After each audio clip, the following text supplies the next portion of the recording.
लेकिन शिवम इस बात का भी जवाब मिलना चाहिए जो विरोधी उठाने की कोशिश कर रहे हैं कि भाई गठबंधन अभी हुआ, अखिलेश यादव राहुल गांधी ने ऐलान किया, एक यात्रा में आए, अगले ही कुछ दिनों के अंदर नोटिस तामील हो गया। क्या ये इत्तेफाक कहा जाए जो डिंपल यादव पूछने की कोशिश कर रही है? शिवम त्यागी नहीं वो पूछ सकते हैं, लेकिन गठबंधन एक अलग सीक्वेंस है। वाजपेयी साहब शिवम से सवाल था। मैं एक चीज कहना चाहता हूं। देखिए, आप इनका इंडिया अलायंस से पहली बात यह है कि हमें कोई फर्क पड़ता नहीं है। भारतीय जनता पार्टी इस तरह के चुनाव पहले भी लड़ चुकी है और उत्तर प्रदेश में अब तक का सबसे मजबूत गठबंधन जब पिछली बार हुआ था, जब बहन जी और अखिलेश जी साथ आए थे, वो तब कुछ नहीं कर पाए और उनका टोटल वोट शेयर अप्रोक्सीमेटली 60% बन रहा था अगर कास्ट के हिसाब से भी जाए तो, लेकिन बावजूद उसके कुछ नहीं हुआ।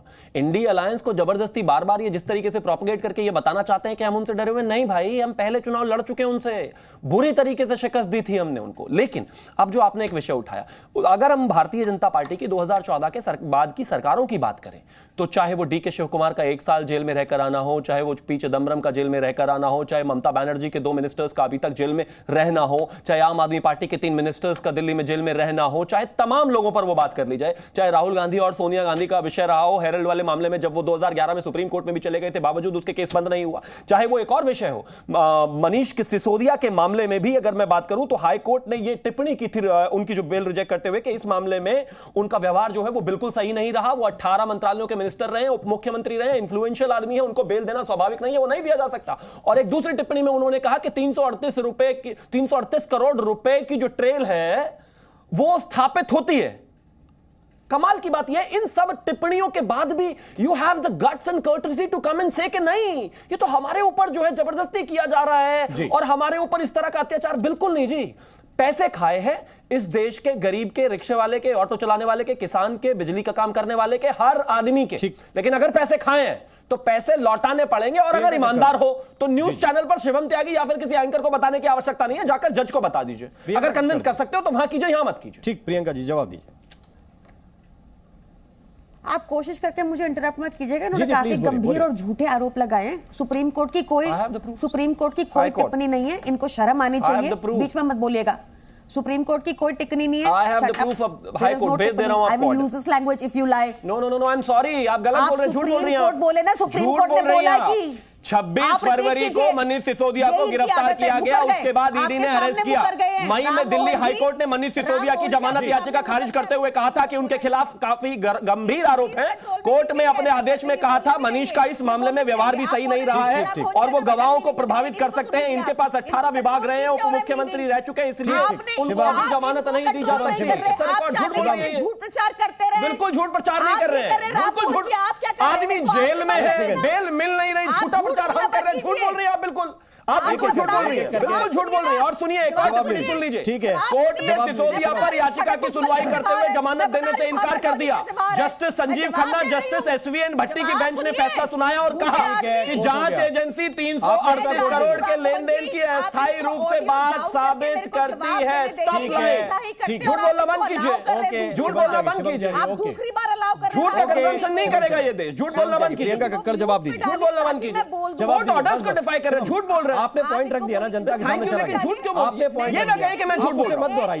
ठीक है, मैंने इनके बीच में एक बार नहीं बोला। प्रियंका जी वो फैक्ट था जिसको आपने डिनाई कर दिया। वो कह रहे हैं कि फैक्ट है, वो सुप्रीम फैक्ट है जी, ऑर्डर है, पास कॉपीज है मेरे पास, भेज दूंगा, ट्विटर पे चिपका दूंगा, देख लेना। ओके, अब जवाब।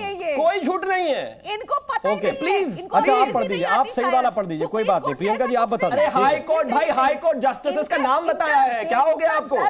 ठीक है, बता दीजिए जस्टिस संजीव खन्ना और जस्टिस एसवीएन भट्टी ने क्या कहा था। पीरियड। क्वेश्चन पूछिए इनको प्लीज, आप चुप कराइए रामू जी, तभी मैं बोल पाऊंगी। प्रियंका जवाब दीजिए। बोलिए कि इनका ये बेतुका तर्क स्टैंड इसलिए नहीं करता क्योंकि अगर वो ऑलरेडी हो गया तो कन्विक्शन हो गई, मतलब किसने कहा कन्विक्शन हो गई? ट्रायल खत्म। बेवकूफी वाले तर्क इनके, तो वही तो ये कैसे बोल रहे हैं? अरे किसने कहा ट्रायल खत्म हो गया? कैसे ट्रायल? अच्छा सोनिया गांधी कन्विक्ट थी जब अरविंद केजरीवाल कहते थे कि सोनिया गांधी को जेल डालो, समझ आती है? जब कहते थे कि मजीठिया को जेल डालो, कन्विक्शन हो गई थी क्या? जब कहते थे कि गडकरी जी पर केस होना चाहिए, जब कन्विक्शन हो गई थी क्या? जब कहते थे राहुल गांधी को जेल में डालो, कन्विक्शन हो गई थी क्या? दुनिया भर के झूठे आरोपों पर माफी मांगते मांगते आपने पार्टी बनाई, आप यहां तक पहुंचे, आज कन्विक्शन की बात कर रहे हैं। म्यूट नहीं किया और मेरी बात को नहीं आने दिया तो मैं ये डिबेट छोड़ रही हूँ। आप मेरी बात को सुनेंगे, मेरी बात भी लोगों तक जाएगी नहीं तो बोलिए ना, बोलिए, आप डिसाइड कर लीजिए। झूठी नहीं जाएगी, लेकिन इनको म्यूट रखेंगे आप, ये मेरे को बोलने नहीं दे रहे। बोलिए। हाँ, आप इनको ये एक बात समझाइए, इनको भाजपा से तो दिक्कत होगी समझने में। कोर्ट ने अगर ऐसा कुछ कहा होता तो मतलब कन्विक्ट हो गए, इसलिए जेल के अंदर है। अभी तो ट्रायल चल रहा है, ये कैसा लॉ अभी तो देखिए कह रही थी कि कहा ही नहीं ऐसा, कहा तो बात आने दीजिए जी। मैं जा रही हूँ, मैं जा रही हूँ। कहां तिहाड़ मिल रहे? नहीं बोलना चाहिए, ऐसे नहीं। अच्छा जी प्लीज बात जाइए प्रियंका कक्कड़ को जी। नहीं वो कह रहे हैं मनीष जी से मिलने जा रहे हैं। आदत है शूट एंड स्कूट की। हाँ जी बोलिए।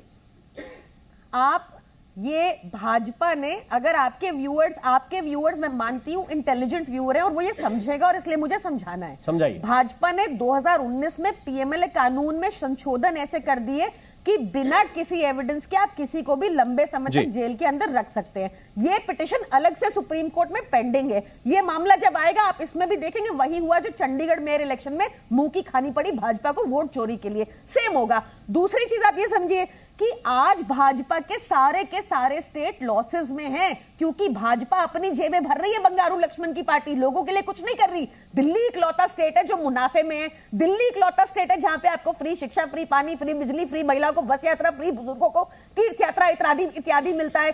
दिल्ली इकलौती ईमानदार सरकार है। ये हमारा मॉडल कॉपी नहीं कर सकते, इसलिए हमारे नेताओं को जेल में डाल देते हैं। फिर सुनिए, हर्षवर्धन पाटिल जो अब इनकी पार्टी में आ गए, संजय पाटिल जो इनकी पार्टी में आ गए, बोले जब से भाजपा में आया हूं आराम से चैन की नींद सोता हूं, कोई ईडी नहीं आती। इनकी मंत्री, इनकी सांसद भाजपा की खड़े होकर सदन में बोलती है कि ईडी भिजवा दूंगी तुम्हारे घर पे। चुनावी मौसम आ गया है इसलिए सीबीआई एक्टिव हो गई है। सीबीआई और ईडी का जितना दुरुपयोग भाजपा ने किया है, ना ये नीरव मोदी को पकड़ पाए अगर असली में कुछ कर पाते, ना वो कितना पैसा लेके गए आपको पता है? 1.25 लाख करोड़ देश का, रोज का 100 करोड़ देश का। नीरव मोदी, ललित मोदी, विजय माल्या, एक को नहीं पकड़ के ला पाई है आज तक। बस ऐसे ही पीछे विपक्षियों के लगा रखी है इन्होंने मशीन। इनसे पूछिए, इनको अच्छा नहीं, इनको समझ नहीं आएगी, वो वकालत का पॉइंट है, छोड़िए वो रहने दीजिए। पर मैं आपको बता रही हूं, आप कोई भी आपका व्यूअर गूगल जाके चेक कर सकता है कि 2019 में एक मनी बिल के जरिए पीएमएलए में संशोधन किया गया जो अलाउड नहीं है, गैर कानूनी है, जिस प्रोविजन को अनकॉन्स्टिट्यूशनल सुप्रीम कोर्ट ने डिक्लेयर कर दिया था। तो ये कोई भी जाके फैक्ट वेरीफाई कर सकता है और इनका झूठ यही स्पष्ट हो जाएगा। ठीक है, अब जरा बताइए कैसा आपने गैर कानूनी संशोधन कर दिया? किसी भी नेता घर में घुस जाती है ईडी? देखिए, मैं अभी आम आदमी पार्टी में भी मेरे कुछ जानने वाले हैं और वो लगातार कहते हैं कि प्रवक्ताओं को जो है सबसे पहले ले जाते हैं अंदर और एक दिया जलाकर, दिया पता नहीं है हिंदू धर्म में मानते हैं नहीं, उस पर शपथ खिलाई जाती है कि आप जो भी बोलेंगे झूठ बोलेंगे, झूठ के सिवा कुछ नहीं बोलेंगे। शपथ खाने के बाद मैडम यहां पर बैठकर झूठ बोल रही है। अब अगर मुझे एक चीज बताइए, इस देश के कोर्ट के प्लीज आप उनको रोके ना, जस्टिस एसवीएन भट्टी और संजीव खन्ना ये कहते हैं कि भैया आपको बेल नहीं दी जा सकती, आपको बेल नहीं दी जा सकती, आपने 18 मंत्रालय चलाए हैं। अब जजेस की टिप्पणी को मानने को तैयार नहीं है। अभी तक कह रही थी ऐसा नहीं बोला, अब एक जज कहते हैं कि 338 करोड़ रुपए की मनीष सिसोदिया के केस में अस्थायी चेन स्टैब्लिश हुई है। ये जज के रिमार्क है भाई, आपके रिमार्क मैटर ही नहीं करते। मेरे पास समय इतना ही है। बहुत बहुत शुक्रिया, बहुत बहुत धन्यवाद आप सभी का हमारे साथ इस चर्चा में जुड़ने के लिए।